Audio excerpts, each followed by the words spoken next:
Hey there, you guys! What's up? Jacqueline Jax from AVA Live Radio. It's so good to have you here. I'm really excited to see you because this is the 2020 prediction video. You know, I was talking to a friend the other day and I was like, what do I want for the future? It's time to consider it's the end of the year, right? And then I realized a whole new decade is upon us.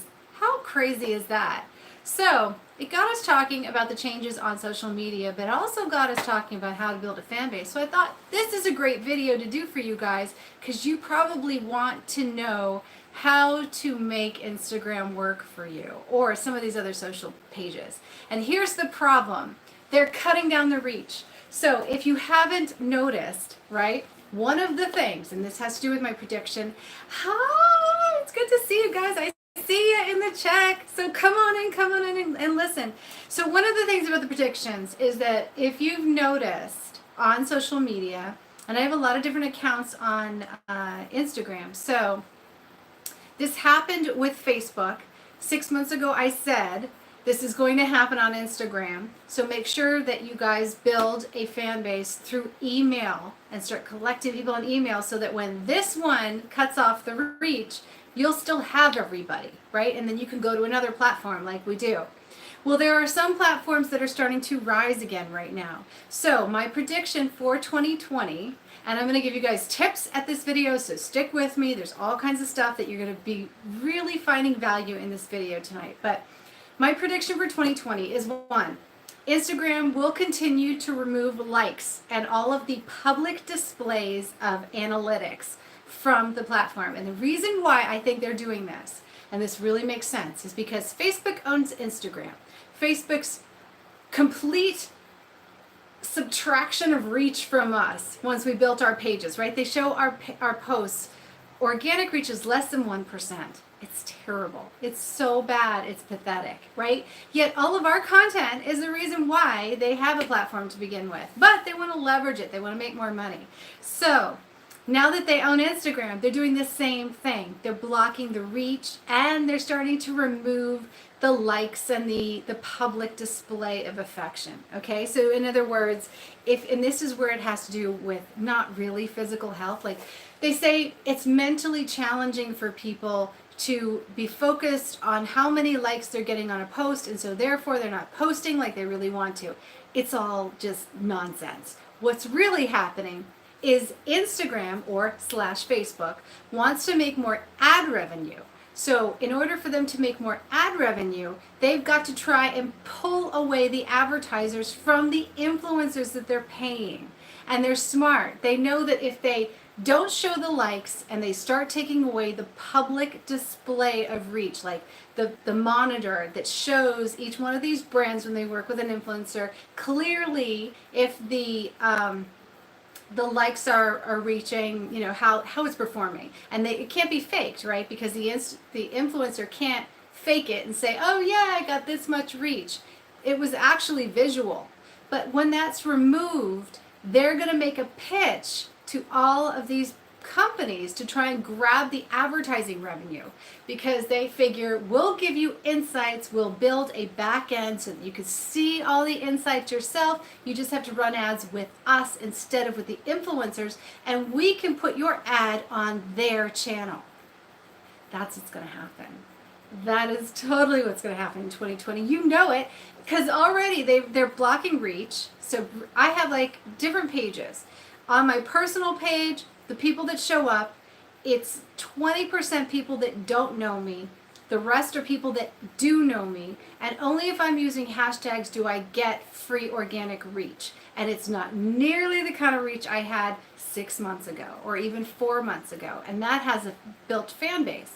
Now the other pages that are smaller that I've been experimenting with, they don't hardly have any free reach at all.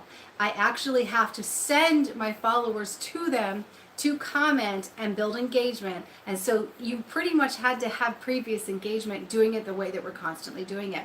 But at the end of this video, I'm going to give you some tips on what you can do to get around this and start building engagement and actually make this happen for you. Okay, so that's my first prediction. is that they're going to take away the likes. This is not going to be an experiment.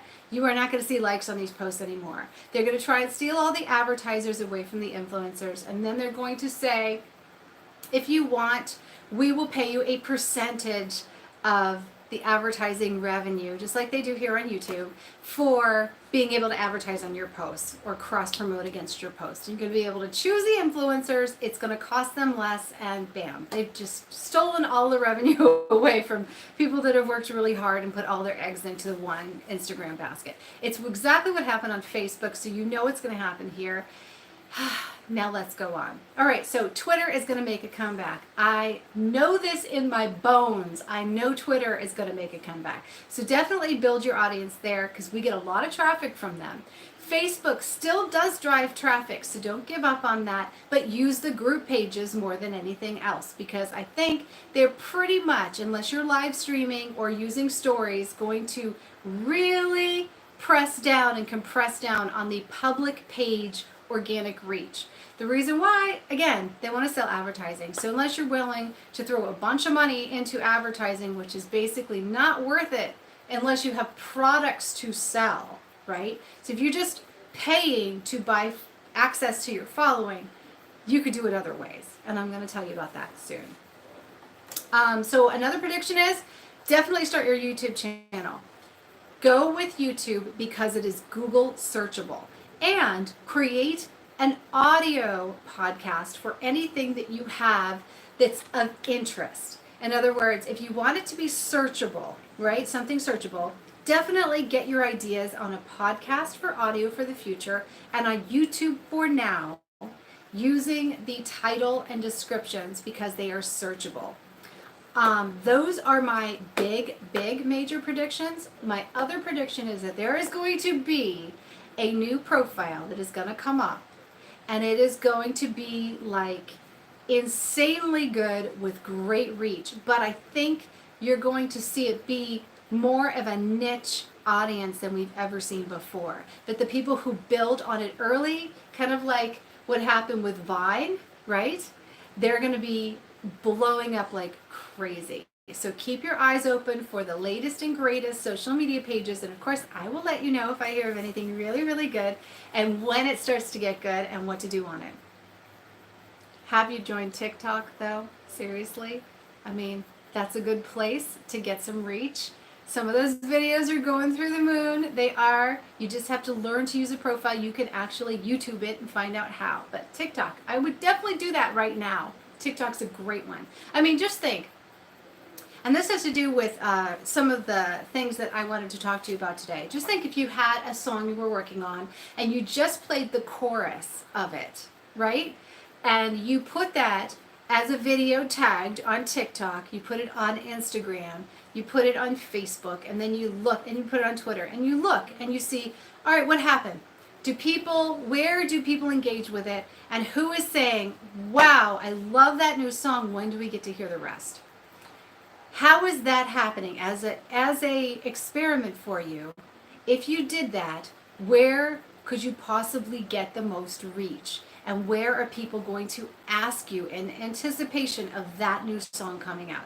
I think you should actually do those kind of challenges. I think they're great challenges, and you never know. I mean, I've heard some people completely go viral on the chorus of a song that is just them playing. It's not been recorded yet, and literally it just spins into a whole fan base waiting for that song to get done. I mean, I've seen it happen, guys. So it can be just that easy, you know, but also consistency, right? Because you have to be on the platform. You can't just throw up one video and then that's call it a day. So they're going to take away reach. They're going to hide public analytics. They're going to try to control the revenue. They're going to, there will be a new social media to replace these. Website and email, build your own website. And I am actually going to talk about this on my personal channel at Jacqueline Jax tonight. I'm going to talk about my whole building my website experience because I'm building out a very creative website for myself for 2020. And if you want to come with me on that journey, I'm going to be doing that over at my other YouTube channel. And I will definitely put it in the links below if you want to go. It's just Jacqueline Jax on YouTube. Okay, so website, email so you can constantly keep in contact. Start collecting those now because you want those emails for when you do jump a platform and you go somewhere else, because you could just shoot everybody an email and you know they're going to get it and they're going to go over there if they're on that platform. Hashtags. All right. Now we're going to talk about how to get reach while it's still available on Instagram. Are we ready? Yes, I think we're ready. Okay. So, hashtags. Let's talk about hashtags. When you go to use hashtags, you're allowed to have 30 hashtags on Instagram, right? So when you go to post something, you should in your phone have a list of several kinds of hashtags. And here's what I think they should be. They should be location tags, right? Because you're going to be able to deliver a post to a location tag where people searching that location might see it. So say you are outside taking a selfie or pictures and you location tag it. That is definitely a great way to expand your network and reach a broader audience. You definitely want to use location tags. And this can be the city, the state, the country. You can really get down to, like a lot of different tags. Like if you're at an amphitheater or an arena or you're at a ball game or whatever it is, make sure you use those tags because that's one really great way that you want to add tags. Another way is not just the umbrella niche. So if you're a musician, you don't just want to put music. You want to actually go to the music tag and look for more specific tags. So maybe you do jazz music. Maybe you do jazz funk.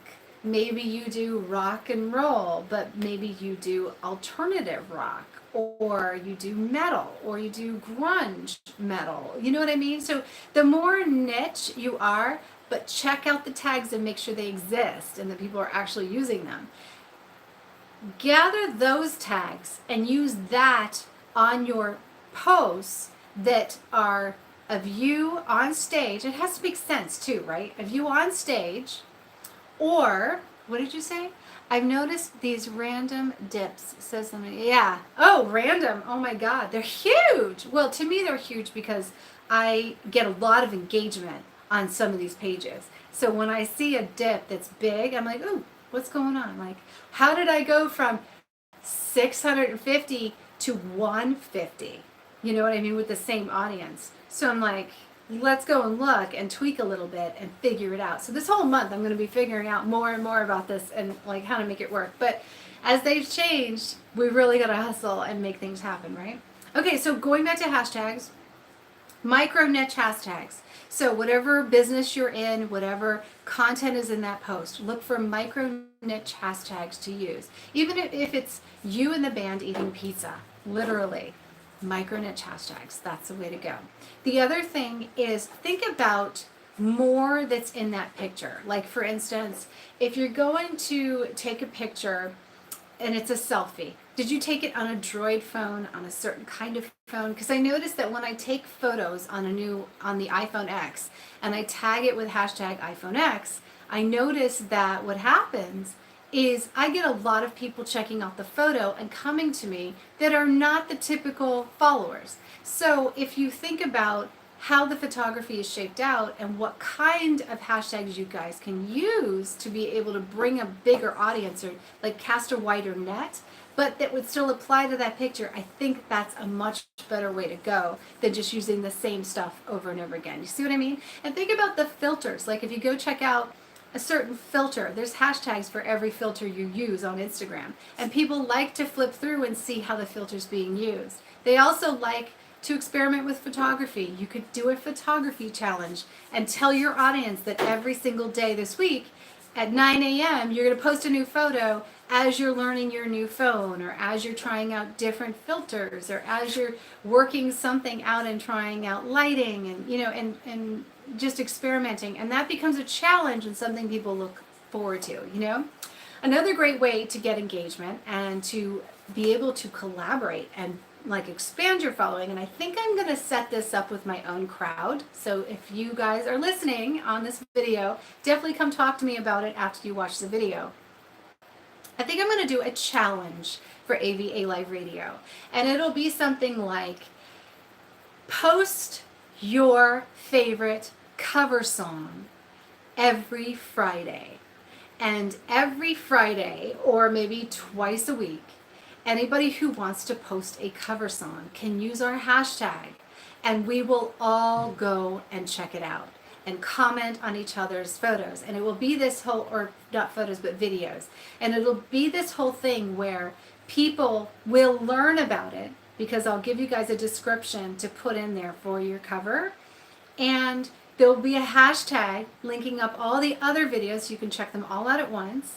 And your fans can go check them all out at once and support them. And this is a way, and this is just one idea, a way to expand your reach, expand your fan base, collaborate with other people, do something fun that has to do with your niche. And it's really interesting because when you choose, either everybody does the same song, or everybody picks a song from a rock genre or an 80s song, right? This week, and next week we all do a country song or whatever, right? Whatever we decide to do.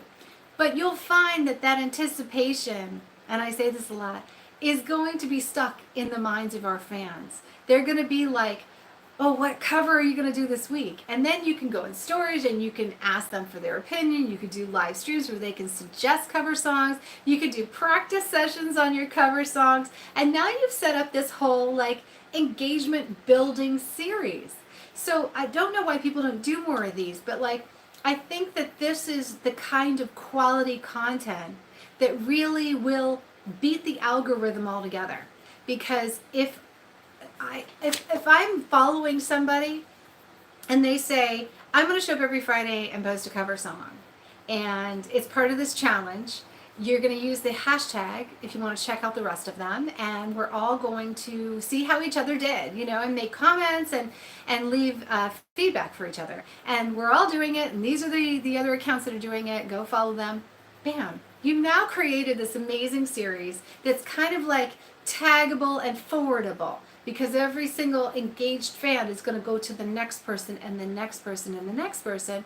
And now you've just done an amazing collaboration, kind of. But you actually aren't doing it with somebody. You're doing it with somebody, but you're not in the video with anybody. You know what I mean? You're doing it on your own, but you're using the tags and the hashtags and being part of a series. And I think that's a really good way to build your audience. Also, think about Flashback Fridays. Think about Rewind Wednesdays. New Music Monday, New Music Friday. Think about selfies in the mornings. Like every morning you post a selfie. Maybe every morning you post the sunrise.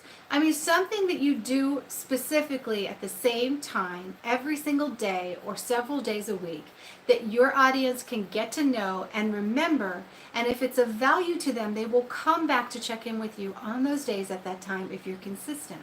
Now, the first time, the second time, the third time, it might, depending on how much advertising you do before, it might not be a successful thing. But I guarantee it would if you stuck with it and it was consistent. Because I have done this. I mean, I have built massive audiences on live streams just because I showed up. Like this week, every single night, I'm going to show up on this YouTube channel to talk about strategy with you guys and how you can get more reach and just hang out with you. And like, I guarantee you'll see the numbers go up. People will start to realize, okay, she's there now. So I'm going to go over to YouTube and we're going to join that channel and we're going to start watching those videos and hang out together and have questions answered and like get some knowledge. You know what I mean? And share ideas like you guys are doing here. It will happen for you. You just have to be consistent. You have to tell people about it. You have to be consistently telling people about it and make it a habit.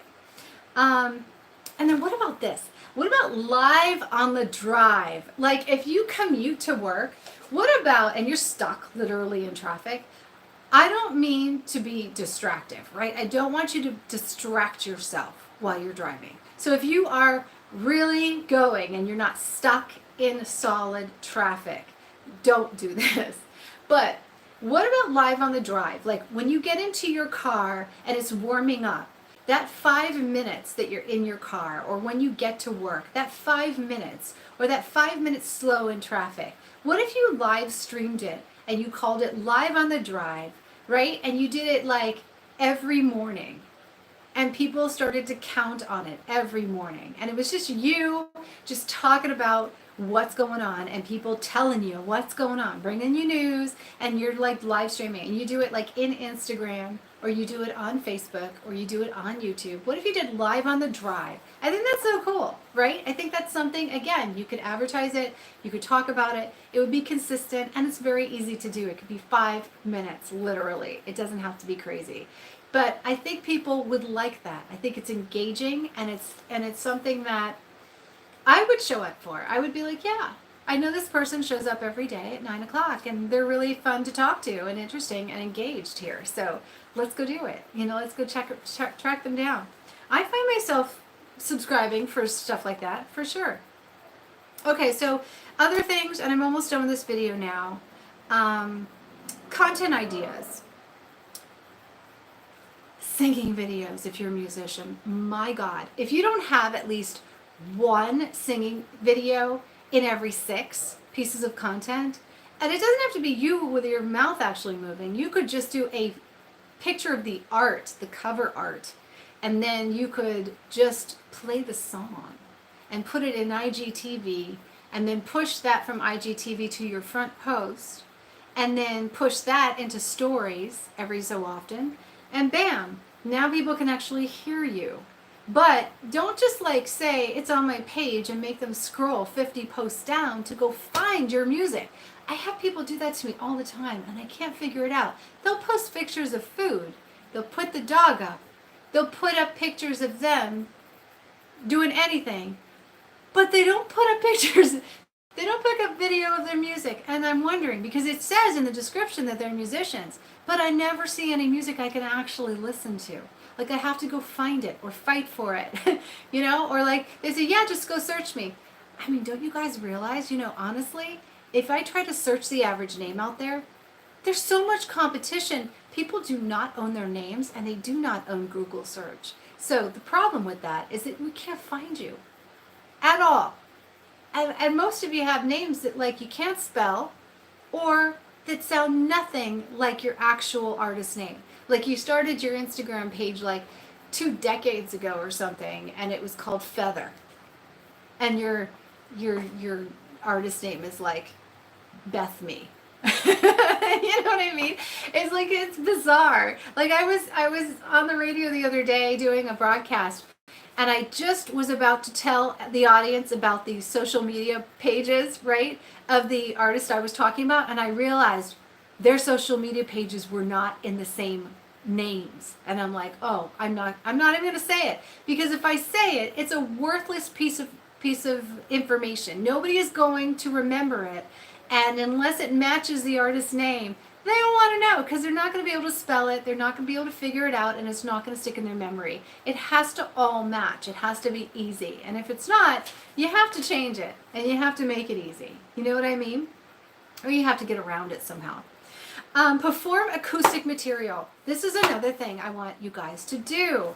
You have to perform acoustic versions of your song. And I don't care if you literally play the track on a computer and you sing along with it, but you have to do that. You have to come up with these neat new versions of your songs, or perform them on live streams. I don't know what you're afraid of, because if you're a good singer and you're in this as a business and as a professional musician, you should be able to sing this stuff, especially if you're going to go on stage and go sing it. If there's a reason why you can't, then start practicing until you can, because you need to. This is a memory muscle. So eventually, when you teach it how to sing the song, it'll happen for you and it'll sound great. So just make that happen, will you please? Start singing the songs in live streams, and your reach will go up. I promise you, it'll be so much better, but it has to be consistent. And then the last thing, take a photo challenge. That's so simple. Take a photo challenge. You know what I mean? Just like I said earlier, decide what it is that you're going to do in a series. Tell people you're going to do it, and then show up. And believe me, your engagement is going to improve. All right, so I got you lots of goodies. That was 24 minutes of pure value. I hope you liked it. If you did, I want to see your comment below. I want you to follow this channel, because I'm going to show up for you again tomorrow night. And now I'm headed over to my personal channel at Jacqueline Jax, so that I can go talk about this crazy experience of setting up my website and just like starting to build out this dream site that I've really been excited to do, but it has been 6 months of nonsense and I am ready to talk about it. All right, let's go. Talk to you guys soon. Bye.